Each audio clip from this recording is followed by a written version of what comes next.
Well, welcome everyone to the San Diego United Lodge of Theosophists Aquarian series. And today, as you all know, the theme for the talk is Buddhas of Compassion. So it's my great pleasure to introduce Wendy Dixon, who will be our speaker today. Wendy has been a member of the Theosophical Society for over 54 years, attending the youth group for the TS for at least 4 years prior to joining the society at the age of 16, which was a birthday present from her parents. Wendy lectures regularly at the TS Lodge in Sydney, teaches online courses in core theosophical themes as well as Buddhistic themes to practicing Buddhists. She resides in Sydney currently, and were you born there as well, Wendy? No, I was born in New Zealand, in the Waikato. Okay. And I learned that over this last Easter weekend, she taught an 18-hour course on rounds and races in Perth, which is on the western coast of Australia. Prior to becoming a national lecturer for the Theosophical Society, Wendy had a successful career as an international soprano soloist and as a tertiary academic lecturer. And she now holds the position of administrative officer at the Australian section of the Theosophical Society, that is the national office. So prior to Wendy's talk, we'll have a short reading from the Voice of the Silence, which Monica will read for us.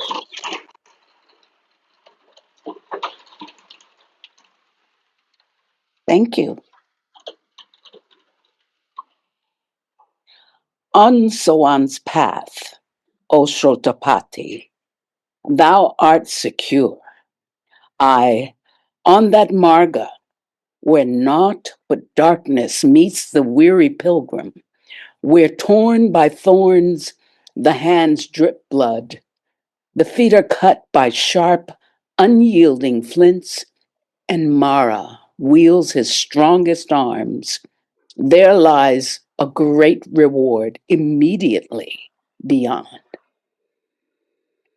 Calm and unmoved, the pilgrim glideth up the stream that to Nirvana leads. He knoweth that the more his feet will bleed, the whiter will himself be washed. He knoweth well that after 7 short and fleeting births, Nirvana will be his. Such is the dhyana path, the haven of the yogi, the blessed goal that Shrotapatis crave. Not so when he hath crossed and won the Aryahata path. There, klesha is destroyed forever, Tana's roots torn out. But stay, disciple, yet one word. Canst thou destroy divine compassion? Compassion is no attribute. It is the law of laws, eternal harmony, Alaya's self, a sureless universal essence, the light of everlasting right, and fitness of all things, the law of love eternal.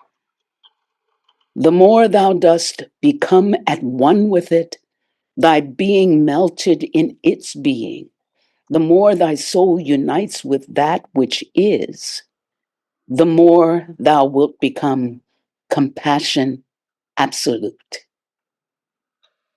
Such is the Arya path, the path of the Buddhas of perfection. We now give you Miss Wendy Dixon. Thank you, Monica. A beautiful, beautiful choice to this wonderful topic we're going to be looking at together.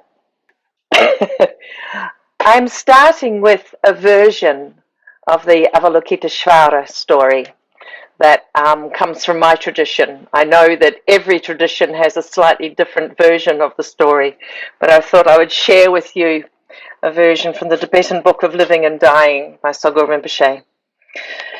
Countless ages ago, it is said, a prince called Avalokiteshvara, in his infinite compassion, vowed to liberate all sentient beings from the sufferings of the different realms of samsara. Before the Buddhas of the 10 directions, he prayed, "May I help all beings, and if I ever tire in this great work, may my body be shattered into 1,000 pieces." First, it is said, he descended into the hell realms and helped all the beings there to enlightenment, ascending gradually through the world of hungry ghosts up to the realm of the gods, all the while bringing beings to enlightenment through his great compassion. He then looked down upon the world and saw aghast that though he had saved innumerable beings from hell and all the realms, countless more were pouring in. This plunged him into the profoundest grief. For a moment he almost lost his faith in that noble vow he had taken, and his body exploded into 1,000 pieces. In his desperation, he called out to all the Buddhas for help, and they came to his aid from all directions of the universe. As one text said, like a soft blizzard of snowflakes. With their great power, the Buddhas made him whole again, and from then on, Avalokiteshvara had 11 heads and 1,000 arms, and on each palm of each hand was an eye, signifying that union of wisdom and skillful means that is the mark of true compassion.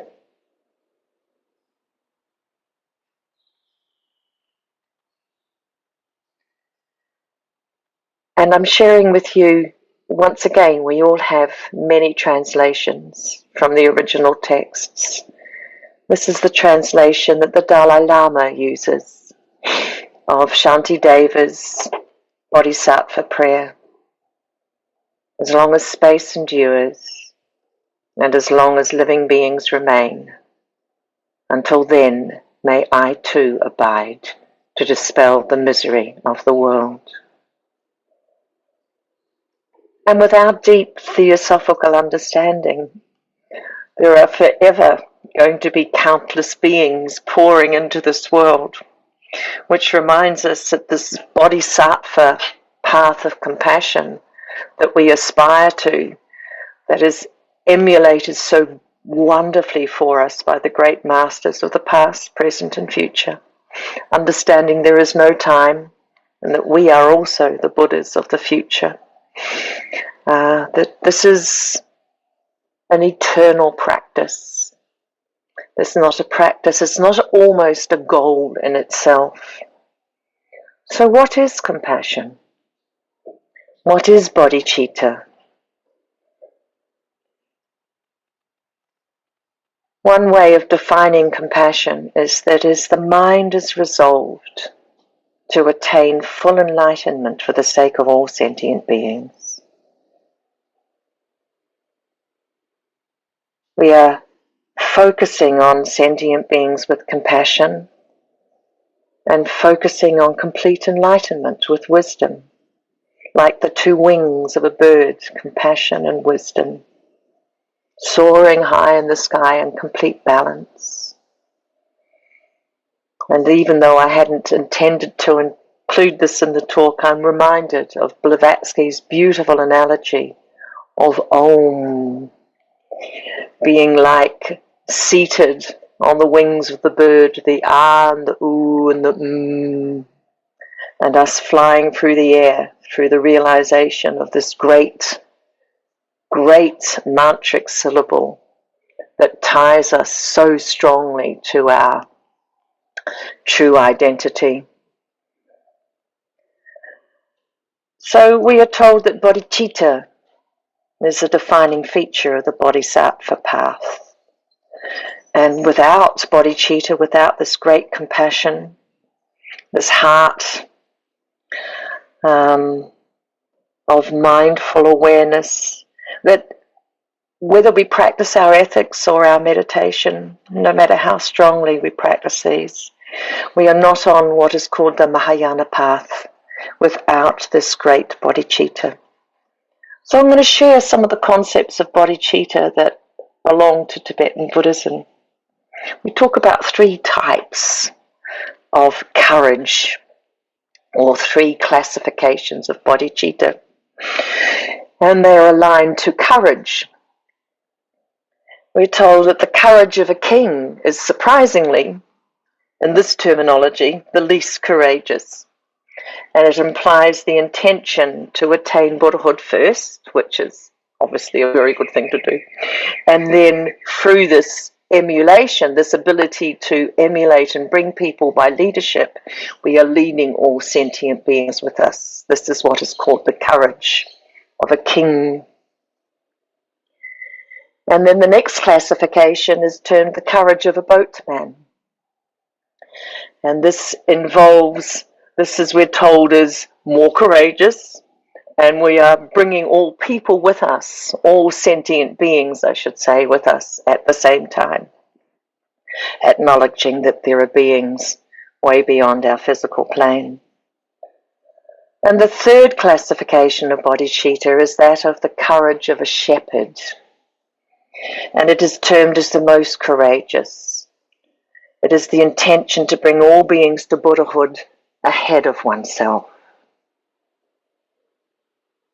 I mean, we know from our understanding of these great teachings that Madame Blavatsky has shared with us in The Secret Doctrine, Key to Theosophy, and Voice of the Silence, that these are classifications.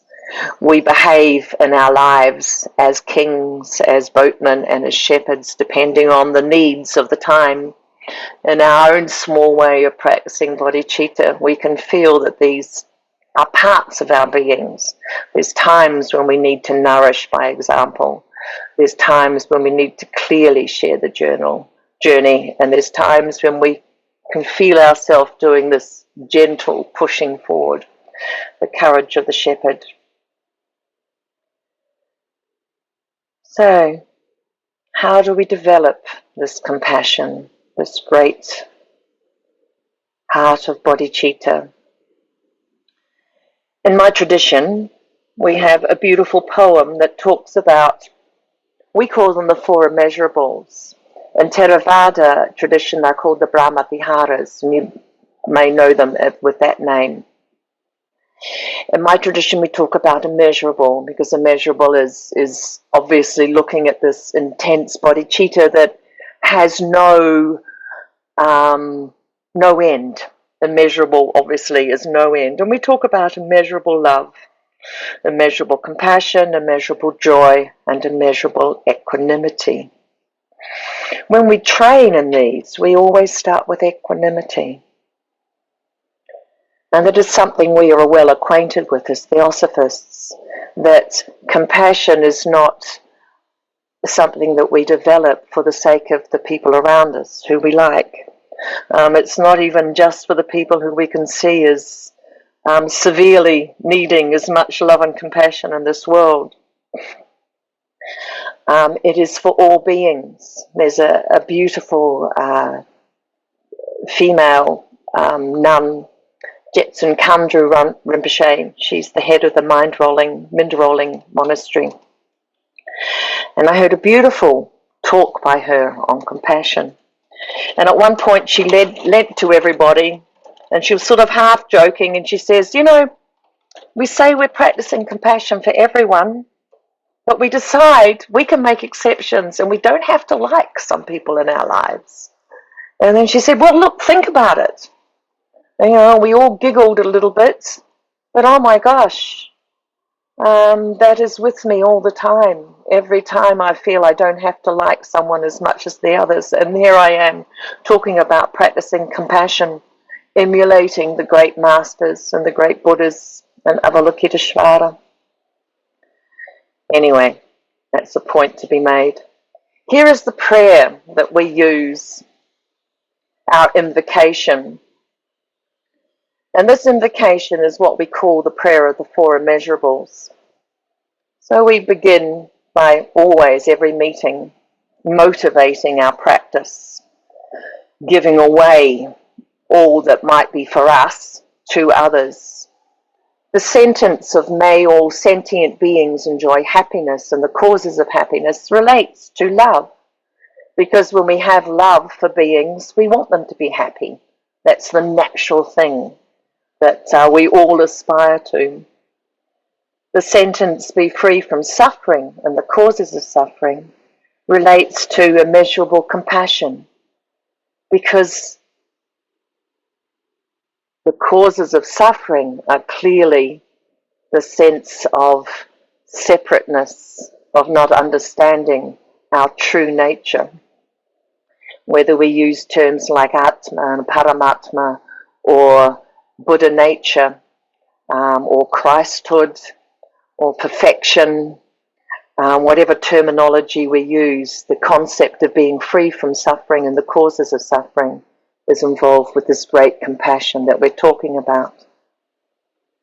Now, joy, immeasurable joy, is related to "may they never be separated from the great happiness devoid of suffering," because this means, it's implicit, all beings to be never separated from the great happiness devoid of suffering must have achieved enlightenment.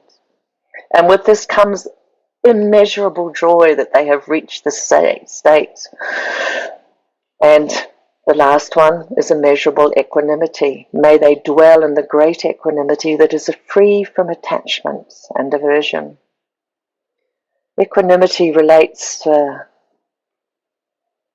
many levels, does it not? It's for us as well, understanding that this practice of bodhicitta is literally for all beings, no matter what state they are in, and that we wish for them, that we aspire for them, that all beings may be freed from this terrible round of attachment and aversion and indifference that we often call samsara.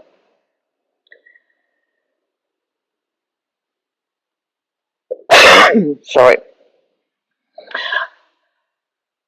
However, we also understand from all our readings, and it's once again in all the readings of the great religions, that this whole concept of suffering, of attachment, of aversion, of separateness, of individuality, of removing ourselves from the responsibility for others, is a state of mind. Everything we are taught is how do we transform this mind of ours to start seeing the truth behind everything that's around us. So we start looking at the sense of non-separateness. We start realizing that whether we relate from a human, physical, lower quaternary level, or whether we relate from a higher self, Atma Buddhi Manas level, or we relate from a monadic essence level, there is essentially no separation. At the core of our being, we are one and the same. We are these amazing little rays of personality whizzing around the world, screwing up, getting things right, getting things wrong, but the wisdom that we are aspiring to reminds us that there is, in fact, no separate self. We are also told that we are interdependent. We use all kinds of analogies. It's usually of a cup. I've just got my cup here. Here's my little cup, my beautiful little cup. And they usually use the example of if I dropped this cup on the concrete beside me, it would shatter into pieces. And that tells us that the form of the cup is in fact not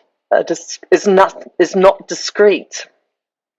But I like the terminology of everything leans. I find everything leans is a really good way of looking at interdependence. And this comes from a lovely lady called Elizabeth Mattis Numgill.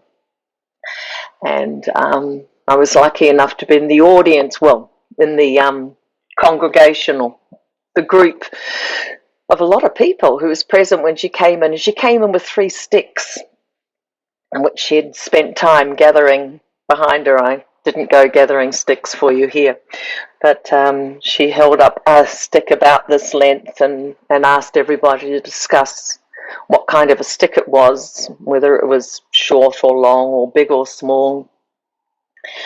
And after a while, then after people had discussed this for a while, she brought along quite a small one. And then said, so now in comparison, what are we looking at? Is it big or small anymore? Is it large? Is it long? And then, of course, she brought out a giant stick. You can see where this is going. And then we were talking about what is the function of a stick. It can be something for digging. It can be something we can throw for the dog. It can be something that is used to make a beautiful sculpture. It is something that could be used to create fire. We can go on and on and on. And her point was that by using this analogy of the stick, she was saying, well, everything is dependent. Everything leans. What is its purpose? What is its use? What it is being used for now. And in the same way, we start realizing that everything is dependent upon everything else. The cup of coffee that I was drinking earlier is dependent upon the coffee beans being grown somewhere in the world and then dried and then sent by land or sea to my lovely coffee roasters. And then I bring it here and I grind us all beans and we have our coffee. But nothing exists of itself. These are all concepts with which we are very familiar. It's worth repeating them for you. Forgive me if I'm repeating everything that you already know. And then we look at impermanence. And we're reminded that we just don't have a birth. Things don't just have a birth and a death. All phenomena not only starts and finishes in our time frames and our measuring of time, but moment by moment, every split second, the smallest particle of time that you can conceive of shows us movement. Another beautiful Rinpoche who I adore, totally adore, a man called Ringu Tukul Rinpoche. He was obviously Tibetan. He's living in Berlin right now, and I've once again been blessed to be at retreats with him. He talks about the river as talking about impermanence, and this is also a phenomena that we've often talked about. We say things like we can never step in the same river twice, and we usually think about it in terms of that we have changed, so it's not the same us walking into the river. But the river itself changes. If we look at a river, we talk of a river as being the River Jordan or the Parramatta River that is with me in Sydney. There's a little creek river down the bottom of the property here. And we look at these and we say, this is a discrete thing. It is a river. It has a name. And yet we know that it is constantly moving. There is constant movement in this river. The elements, the particles, the atoms that make up this river are continually moving. So we are, he says, one of the ways to understand impermanence is to get our head around the concept that we are a process. I like the word process because it gives us, from our theosophical background, the realization that every time we meditate, every time we share together, every time we have community, every time we have community with our higher self, with the nature around us, with each other, and the amazing community we have through Zooms and through personal experience, that we are a continual process. We see this in ourselves. We come away from meetings, we come away from retreats with a little germ of understanding that is shifted. So even in the moments of an hour together, or an hour and a half together, or a smaller time together, we have acknowledged this process. And this process is what is called impermanence. And this then relates to the Buddha's concept, which we also have, of emptiness and shunyata. And emptiness, we're told, is not nothingness. In fact, all the Buddhist teachers say that emptiness is a very poor word, but everybody's hung on to it. Sometimes they say fullness, shunyata, a fullness rather than emptiness. And if we think about this process, this impermanence, we have this continual movement, this continual flux, this continual dependence upon everything else, this continual dependence we have for the great breath that emanated us in the first place. So we're really talking about this shift of our realization from the shift of seeing suffering, of seeing attachment, of seeing aversion, of not giving a hoot for someone or something else, or not even noticing things, to the shift of understanding that we are one and the same. Nothing has an intrinsic existence, and because of that, it's impossible to talk about, isn't it? You know, the Taoists say the Tao that can be expressed is not the Tao. And here I am trying to use words for us, and we're all trying to use words in this great search together. But essentially it's beyond words, this beingness, this beingness that Blavatsky talks about, you know, in the first fundamental, this profound, immutable one reality. And this is what we are reaching to in our practice of bodhicitta, in the practice that is given to us by these great Buddhas of compassion, that we will be in the big scheme of things beyond time and space. We already are, but we are at this point not aware of it. And I know it's not snap of the fingers.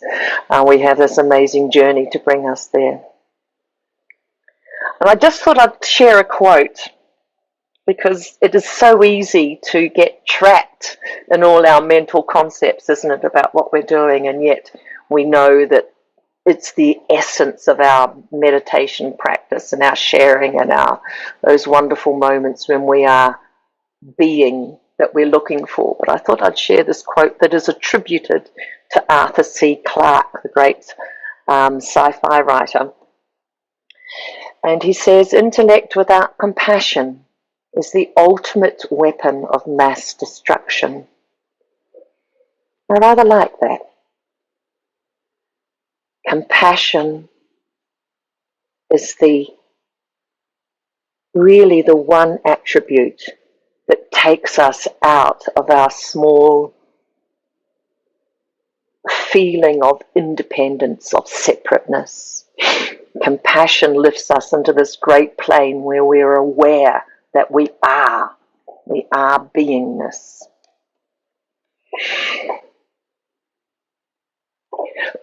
So let's look a little bit at the Avalokiteshvara and the Bodhisattva ideal. He doesn't have 1,000 arms, or she. I know we often use the Kuan Yin version, but I'm specifically using Avalokiteshvara because that's part of my tradition. But understanding that they are one and the same, different facets and manifestations that we deal with and we come to grips with. Avalokiteshvara with 1,000 arms and the eyes in each palm, seeing in all directions the suffering of the world, and with great compassion, being totally aware at all times. This is such an amazing beingness. You know, how often we have compassion when we see someone suffering, we see someone crying, we look at the news. There is so much going on in the world now. We cannot avoid suffering. We see it and our hearts rise. But to a certain extent, and this may sound a bit harsh, We are told that when we only have compassion, when we see suffering, the compassion is a little bit related to just I. It is related to how am I feeling about what's happening. And Avalokiteshvara, Kuan Yin, the Bodhisattva ideal, holds compassion for all beings at all times, regardless of whether we are directly seeing it or not. And this is our ideal, finding a way that we can, through our everyday life, practice this compassion, this awareness of the suffering of all beings at all times. So yes, our heart breaks and our heart opens, and the feet must be bathed in the blood of the sorrowing of the world. So I'm just going to spend a little bit of time on the Prajnaparamita Sutras. There are many Prajnaparamita Sutras. One of the most famous ones that many of us know is the one that we call the Heart Sutra. And I have a truncated translation of it, which I will share with you. But one of the main points in the middle that helps us with this non-conceptual understanding is the section that says form is emptiness. Emptiness is form. This is the translation I'm used to. Emptiness is no other than form. Form is no other than emptiness. Whatever is form is emptiness. Whatever is emptiness is form. So drawing together everything we've looked at or I've shared with you so far, starting to understand that this process of us is empty of inherent existence, and yet it manifests as form.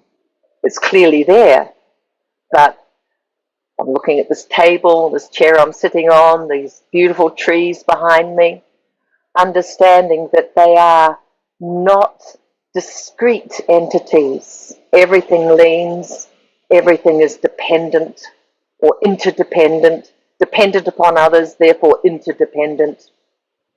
And so this form is a manifestation of emptiness.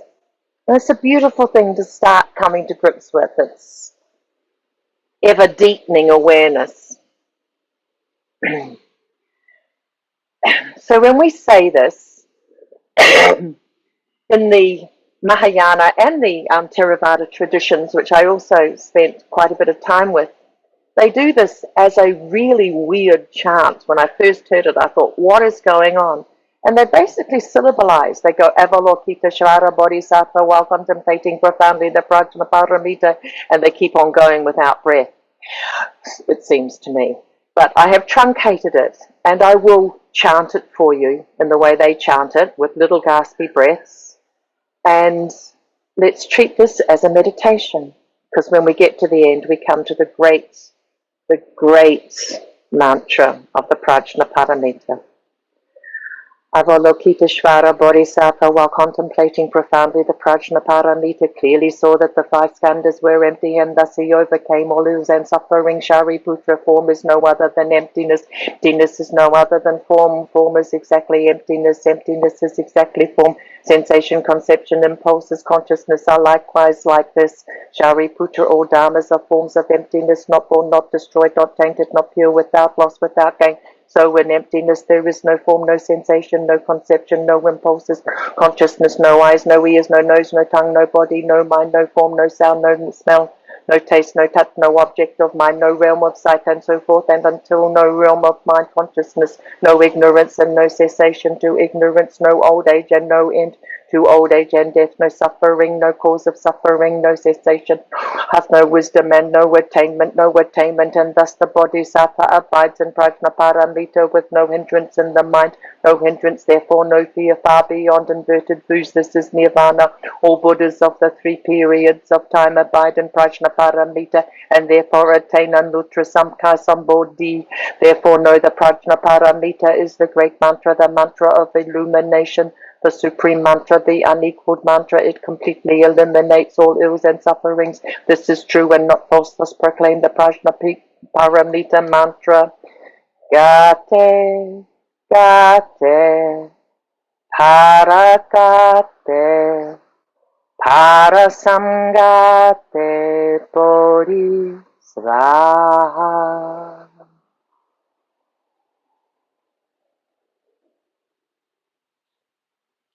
And then there's a section after that I skip because I like to finish with Gate, Gate, Paragate, Parasangate, Bodhisvaha.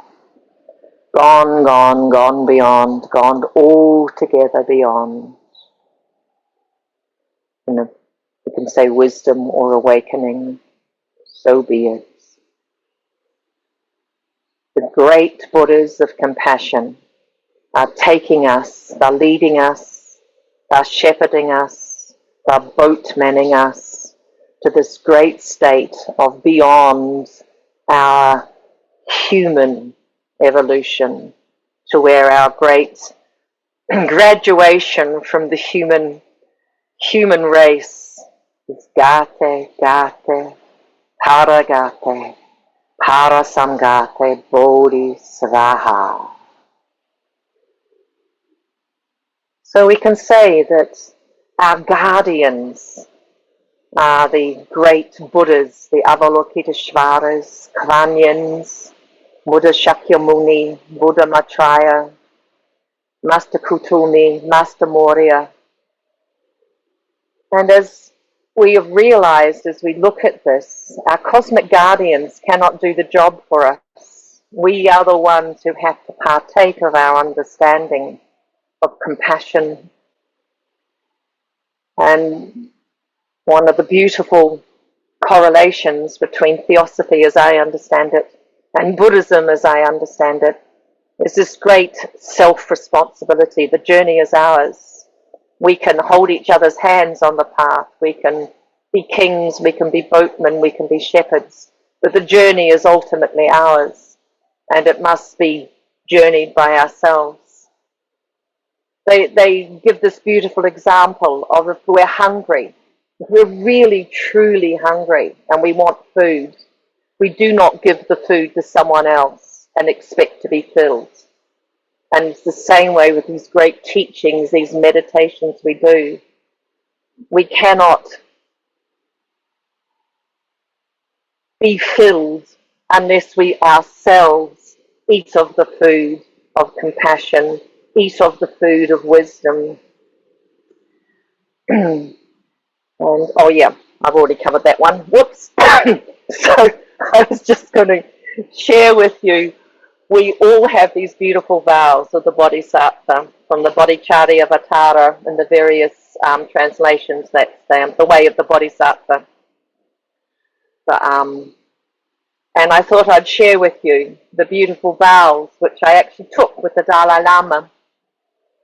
And as I said, we all have many translations of the way of the Bodhisattva, the Bodhicharyavatara. The version that we used was from the Padmakara translation by Shambhala Publications, that's Chogyam Trungpa's group.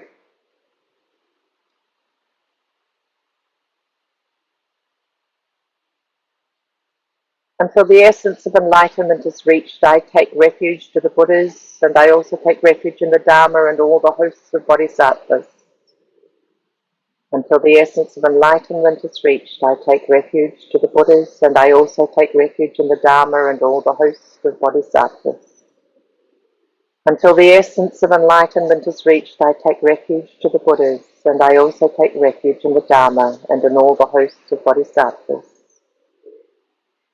Just of all the Buddhas of past, present, and future have brought forth the awakened mind, and in the precepts of the Bodhisattvas, step by step, abode and trained, I likewise, for the benefit of all beings, I will bring to birth the awakened mind, and in those precepts, step by step, I will abide and train myself.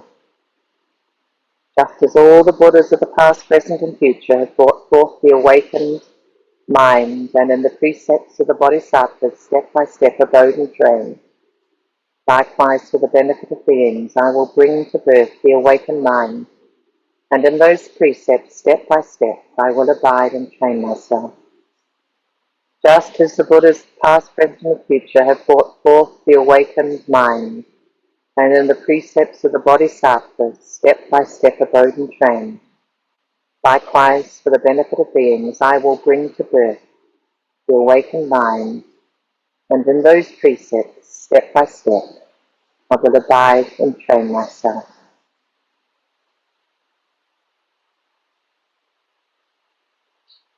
And finally, a quote from the Dalai Lama,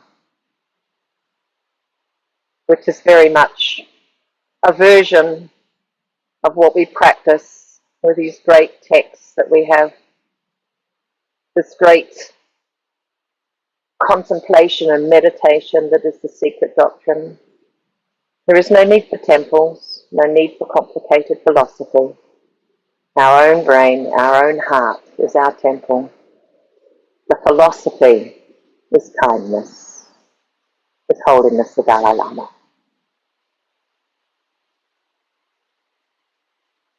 Thank you. Thank you so much, Wendy. It's quite beautiful and moving. And we now have time for questions and comments. And I already see a hand from Gyro. Would you like to raise the first question, Gyro? Yes. What is karma? No, something more. I'd like to see if I could resolve the bodhisattva, not ideal, but ordeal. No, the pledge to become a Buddha. So which one should I do? Become a Buddha or a bodhisattva? Because supposedly a Buddha is more able to do bodhisattva activities. So maybe I should go into a cave and stay there for 12 years and become a Buddha and then come out and do bodhisattva activities. If that is within your karma to do, by all means do it. But generally, most of us are born into this Western-orientated civilization that involves families getting married, having children, or having families of some sort or another, having jobs and holding them down. So that would indicate that our karma is to be in the world. If we are given the opportunity to go to a cave, by all means do it. But I'm reminded of the Dalai Lama, excuse me, going back to him again. When he was in his teens, he expressed the desire to go into a cave and do exactly what you were talking about and do the practice of becoming a Buddha for the sake of all sentient beings. And he was told most firmly that as the temporal head and spiritual head of Tibet and Tibetan Buddhism, that was not a pathway that was open to him. His journey was to be with his people and with the peoples of the world. And after much meditation, he realized, in his words, the job prescription is the same. Mm-hmm. And that to me is beautiful. Yeah. Mm-hmm.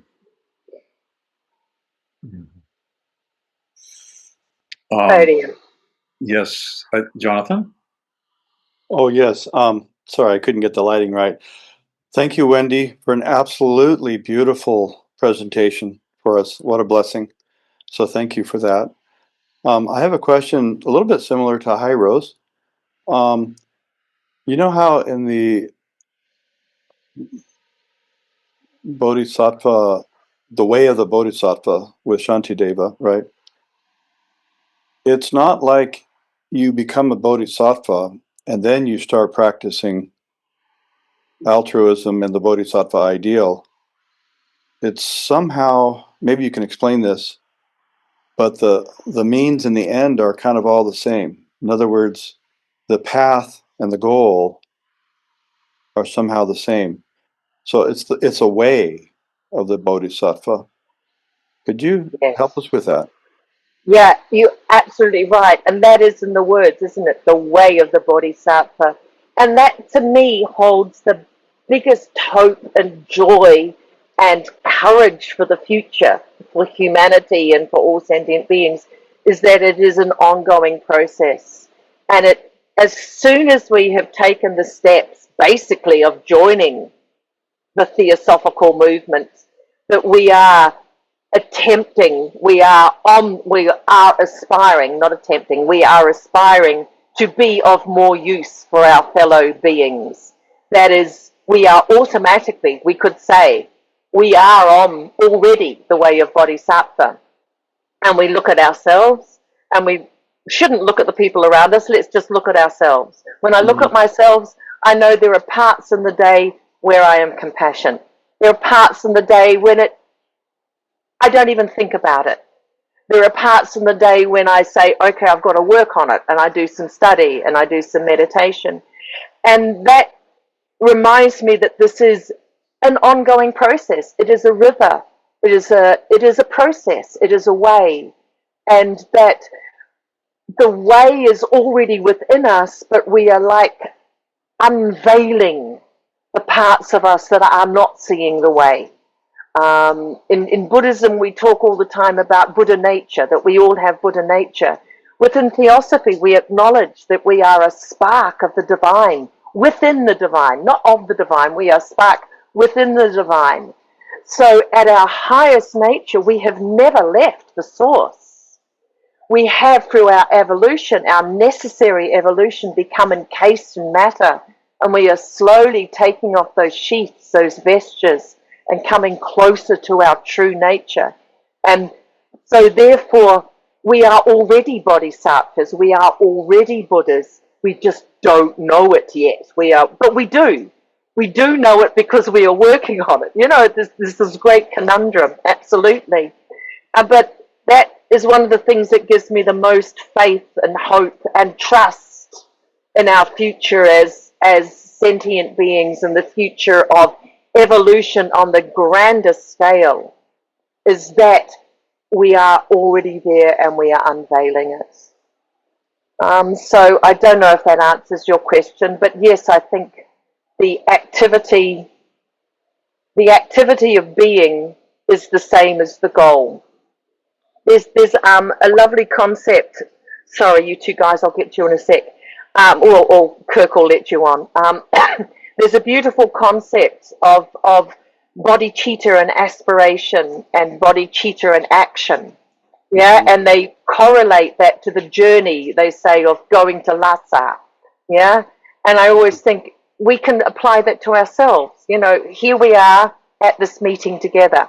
We had a goal at some point in the past of being here together. It was our goal. Mm-hmm. That's it. Let's think of that as our bodhicitta nature. That is our goal. Okay. The action was to read the email, or I had to prepare the talk. You all had to gather together. Somebody had to open the room. Somebody had to put on the light. You all had to get to your computers. You had to sustain yourself and prepare your time to get there. And if at any point in time you forgot the goal, which is this meeting, you'd be saying to yourself, why am I preparing this? Why am I getting into my car or riding my bike? Or why am I preparing this and that so I can sit in front of the screen? So the action and the aspiration are entirely dependent upon each other. You can't really have one with the other. The goal by itself is useless without the action, and the action is meaningless without that goal in mind at all time, which is why the way of the Bodhisattva, the Bodhicharyavatara, is a goal and an aspiration and a journey at the same time. Beautiful. Thank you. My so much. understanding, anyway. Thank you Very so well much. put. Yes, thank you. I think Maluka was next. Hi, good afternoon, brothers and sisters. What an amazing and inspiring talk. I felt that you just raised the vibration of wherever we are. I felt just so motivated. Thank you for that, for your gift. Regarding the previous question, it brought into my mind something that Pema Chodron, you probably know of her, the Tibetan nun. I met her. She's an amazing person too. And she was talking about the story of this guy that wanted to conquer patience, and he went into a cave and spent there so many years. And then one day, this mischievous monk came to visit him and say, "Oh, what are you doing?" "Oh, I finally perfected patience." He go, "Is that so?" So he started messing with his papers, opening the refrigerator, start eating things out of the refrigerator. And the person got so angry with him and said, "Oh, I thought that you conquered patience." Yes. Yeah. The journey can be taken anywhere, can it not? Yeah. There's a beautiful, one of the wonderful Mahatma letters to A.P. Sinnott. A.P. Sinnott had been complaining about the fact that he hadn't been able to do enough meditation and actual spiritual practice. And this beautiful letter from Master Kutumi, I can't get the words right, but I can give us the essence. And he was basically saying that no, your life, the minutia of life, the daily gifting, the daily sacrifices, the daily duties, they are the path. You know, you are becoming spiritualized as much by that as meditation. He didn't say the as meditation, but he was basically reminding us all that we are born into this life. We have our dharma, we have our karma, we are the bundle of our past. So we are working with what we have now, and every action, everything that happens to us is an opportunity for gaining compassion. Everything. Thank you, Wendy. David. Hi. Right. Thanks so much for your talk. In your remarks about the becoming of the Bodhisattva, it reminded me of a question that Thomas Merton was asked once, which was really interesting. And he was asked, "How do you pray?" And his answer was, "I breathe." So I just wanted to share that. That's beautiful. Thank you. Yes. There's a term that has become, I think, better known in theosophical circles, perhaps in the US than elsewhere, that is secular monasticism. That is the idea that, yes, we are holding down a job, we're raising families, some of us, we're contributing to the community in the way that a normal secular person might, but without the ambitions that go along with materialistic values. And in fact, simultaneously attempting to cultivate wisdom and compassion in daily life in the deepest possible way that we can. And having meetings like this, where we have a chance to share our deepest intuitions and understanding of the philosophy, to kind of enter into that deeper current of the Sangha, and then we can emerge back into the world changed, utterly changed by a meeting like this. But Wendy, I had a question that came to mind that I puzzled about over the years, and I'm sure you've got a good answer for it. It has to do with the Prajnaparamita Sutra itself. So you explained very well how form is emptiness, and that whole idea that we fail to see the interdependent arising of everything that we perceive, that and there are fundamental misconception where we reify or isolate something and think of it as existing in and of itself, when in fact there's an infinite series of interrelations and causes that brought that thing to be, Yes, for us to see it in its manifestation.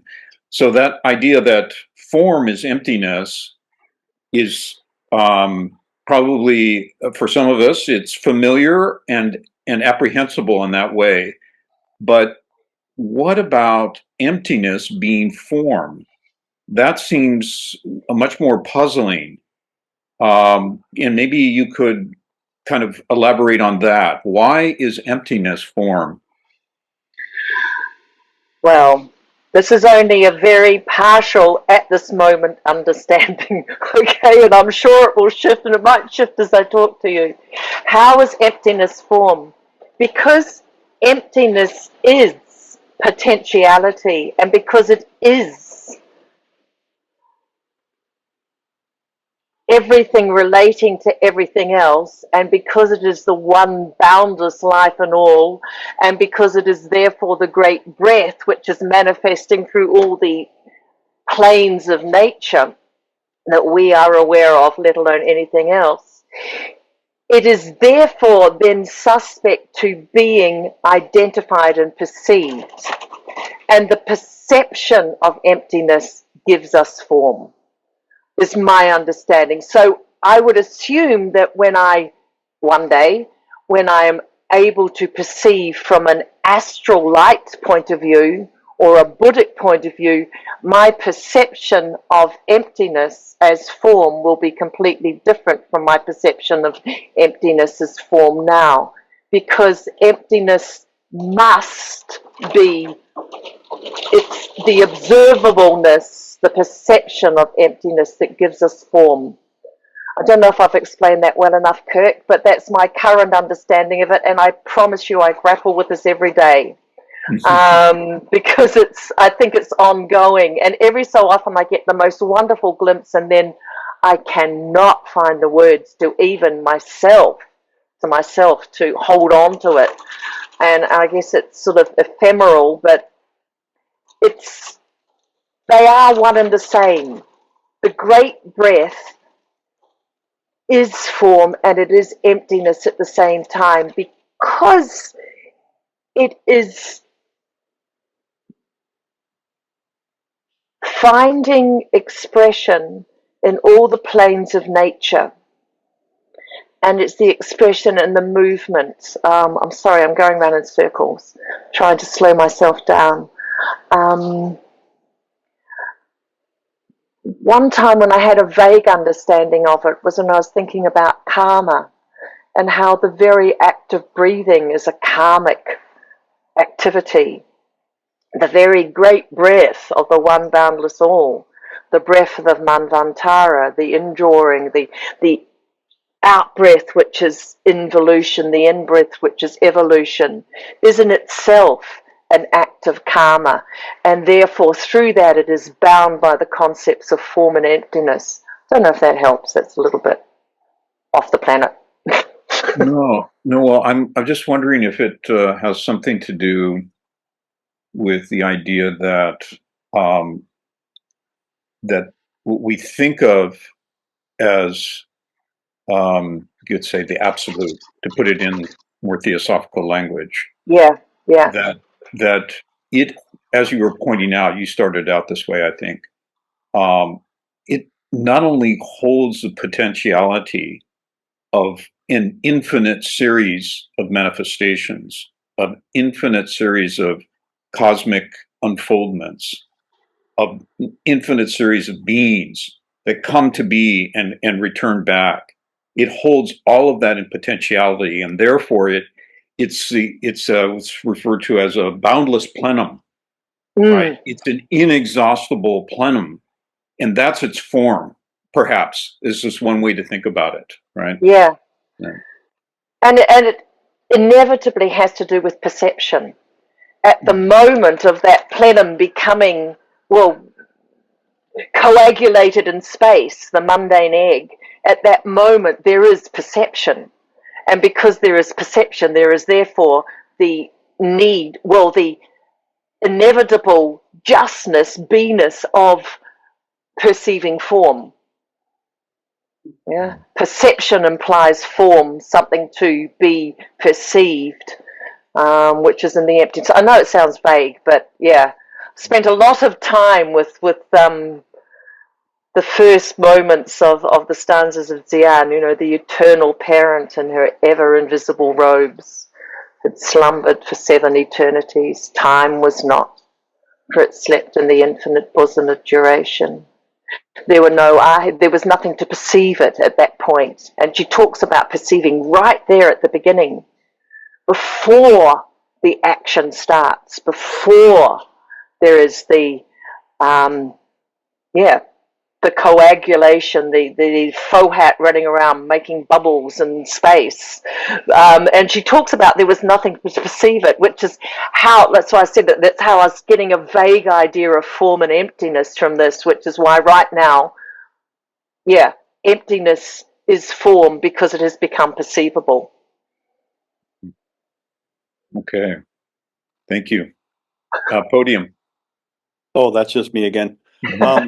Yeah, just on regarding this idea of emptiness as form, I remember hearing, for the same Aquarian series a couple years ago, a theosophist who's also a Tibetan Buddhist, and he had he invoked some kind of an expression that had 3 words in it, and I can't remember how it worked, but it had shunyata in it, it had karana, and it had garbha in it. Yeah. Karana is compassion, is it not? Yeah. Shunyata is the translation of emptiness. I guess Garbha must be wisdom. Garbha was the womb. Okay. Thank you. Like Hiranyagarbha, right? So Yes. you mentioned the mundane egg. So I think, and I do also recall reading in one of the Dalai Lama's books where he kind of confided, if writing a book is confiding, but that the first 7 or so years that he spent as a very young man in Dharamsala after he had, gotten there, but he did 2 things. One is on the practical level, he set up a new kind of ashram, a whole new beginning, and a whole government in exile. Okay, so he set that up. But at the same time, his meditation practice for the whole time, he said he was thinking about the relationship between emptiness and compassion. And so that was his thing that's what he thought about all the time. What an amazing way to prepare for his life that he has lived so far, right? Yes. Just by thinking about that. And I was thinking about that with the idea of emptiness and shunyata is basically saying that nothing stands alone, as you presented, that nothing even exists by itself. Everything, as you said, leans on something else. And so it's an illusion that something exists alone. And if that's the case, then everything is absolutely interdependent, not kind of interdependent, but totally interdependent with everything else. So therefore, anything that happens is never really in a vacuum. So even if there's suffering, right, that's not in a vacuum. That's not over there. I'm part of that, and it's part of me. And once that starts happening, doesn't it seem like this whole thought process becomes a womb, a matrix, a form in which compassion is going to start really being felt and beyond a theoretical thing, but something that really engages my whole heart, I would think. And so then eventually it becomes where, well, I've got to do something. I've got to help. There must be something I can do. Well, then that starts to take form. Now I ran out of gas. That's all I got. But anyway, it's a thought process. That's beautifully put. Thank you very much. Yeah, it reminds us of those passages in the 3rd fragment where it says that the bodhisattva becomes capable of incarnating for kalpas without number. So there's no reliance upon form, but he's capable of taking any and numerous, countless number of forms of emanation in order to serve sentient beings. So you could say, so it's the endless capacity of the heart. That's a great comment, Jonathan. Thank you. Anyone else? We have a few more minutes. Can I just say thank you so much, Kirk, for inviting me to do this and giving me the great joy of being able to think even more deeply about these wonderful topics, and to be allowed to share them with you. That's a great privilege. I really... Just as a closing question, perhaps, you kind of talked about this a bit, about how the Buddhas of compassion are critical in relation to keeping the wheel of evolution going, right? That's one of the terms is chakravartin, the wheel turners. Yeah. And the first discourse of the Buddha being referred to as the first turning of the wheel, right? Yeah. And so we also have those at the beginning of the second fragment, for example, in the voice where the aspirant is asking to be shown the way, and the teacher like parts the clouds for him or her, and shows, oh, suddenly they can see all the golden steps leading to nirvana, and even the light of nirvana is seen because of the blessing of the teacher. And so there seems to be there's a very obvious sense in which we need to take refuge in such beings. They are the in some sense the great rescuers of humanity, the saviors of humanity. But in another sense, we have to do the work ourselves, right? And so there's this curious kind of bringing together of both gratitude for what has been given and what has been done, but also recognizing, that we have to stand on our own 2 feet and take the steps. So I wonder if you could talk about that a little bit more. Yeah, that's almost like that food analogy I used earlier, isn't it? The Buddhas and the Bodhisattvas are there, like they're almost the great cooks and the nourishers, and they present us with the food. And the food's always there for us to partake of. We just have to go to the table and actually eat. And that's relating what you're saying. The action is ours. But it's always there. They have those wonderful statements like that the master is always there. When the pupil is ready, they're the ones who knock. So we're always working at being able to even know that the food is on the table. Yeah. First of all, we've got to know that we're hungry. That we're hungry for divine, for divinity, for compassion. Then we have to know that it even exists. And then when we finally open our eyes, it's like we are surrounded by tables of food, and it was always there, but we weren't able to perceive at that time. We're always coming back to perception, aren't we? What is our perception, and what is reality and what isn't? And it's always there. So the nourishment of all beings is always around us. We sometimes talk about the great white brotherhood, don't we?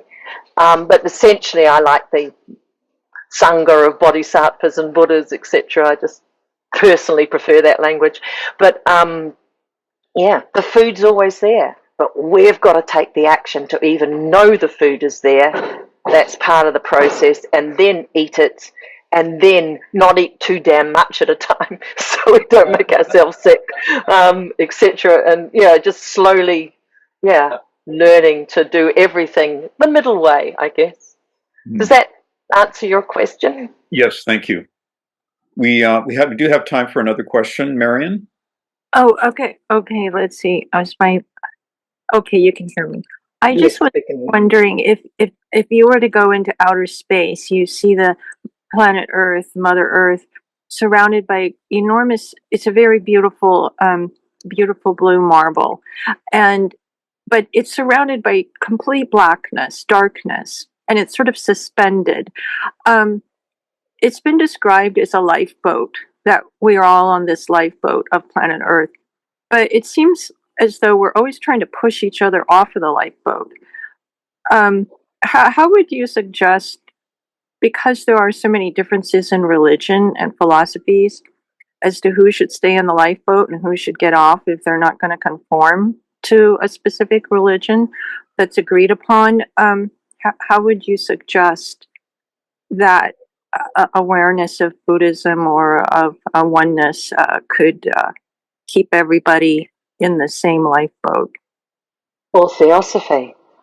There's a beautiful. The sin of the world is our sin. We can never imagine the sin of any being is not ours. We share in the karma of the entire world. And so the Buddhists talk about being kindly. We talk about realizing that we share everything. Our karma is personal karma. It is our family karma, our group, our sangha karma, our city karma, our country karma, our planet karma. It's all ours. We are not separate from the karma and the sins and the actions and the good deeds of every single sentient being, whether they be in physical form or on the higher planes of nature. And that's a hard concept to get hold of. Theosophy is very clear on that. The sins of the world are ours. We cannot separate ourselves from them. Buddhism talks about understanding the suffering of all, talks about Buddha nature. It uses a different way of doing it, of addressing the same thing that is possibly more comfortable for people to come to get with. But Blavatsky is uncompromising on this, and the masters are uncompromising. They say we cannot ever imagine that anyone is separate from us. We share in the evil and the good of the world. It's ours as much as theirs. So part of our journey is understanding that, and through that understanding, naturally compassion arises, because, oh my gosh, it hurts so much to realize how much people are messing up their own lives. How awful that they cannot see it. But I am reminded that thousands of lives ago, I was probably an axe murderer too. You know, I cannot hold a moral high ground for the journey. You know, we share this journey together and we are all part of it. We share in the karma of the world. It's not much comfort, I know, but it's what we are taught is our truth. Thank you so much, Wendy. That's a beautiful note to end on, and it's really been a great blessing this occasion to have you speak and join us in the midst of all that you have going there. And so we're deeply grateful. Thank you so much, and hopefully we can have you back again. Not with before pleasure. too much time has passed. With pleasure. Yeah, and thanks everyone else for their presence and listening and questions and comments. Thank you, everyone. Thank you so much, Wendy. Thank you. Thank you. Thank you, Kurt. Thank you.